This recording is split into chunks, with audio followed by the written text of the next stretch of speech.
Magandang gabi mga sir. Meron na naman tayo natapos na project. Raider 150. Loaded na accessories mga sir. Time check.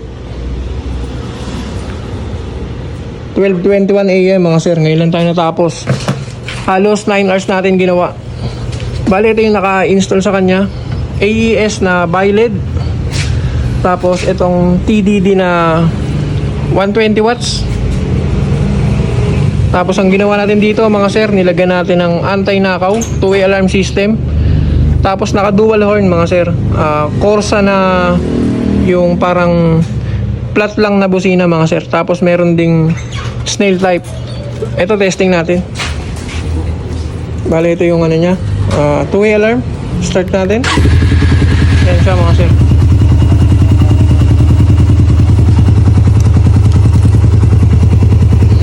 Yan yung park light, napaka-pogi.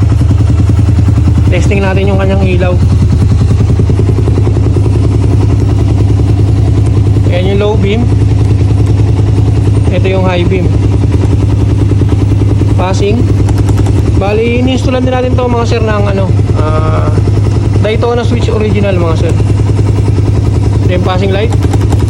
Tapos mga sir, nilagyan din natin to ng switchless hazard. Pag kinaliwa tapos kinanan, mag-hazard na mga sir.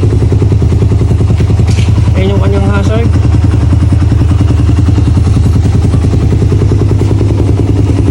Tapos pansinin nyo yung ilaw mga sir, walang kakurap-kurap. Ito naman yung kanyang mini driving light. Ayan mga sir, solid na solid yung ilaw.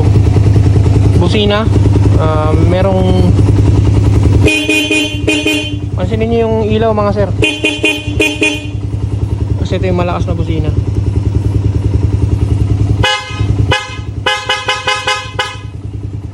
Ayos. Meron din passing yung kanyang MDL dito na pinalagay. Kahit naka low, may passing. Kahit naka high mga sir, may passing. So yun. Sir, solid na solid yung ilaw, walang kakurap-kurap. Bale ito mga sir, naka lithium battery na rin pala to. Tapos kinonvert natin sa full wave charging system para kayanin tong mga loads nya. Ayan mga sir, solid na solid.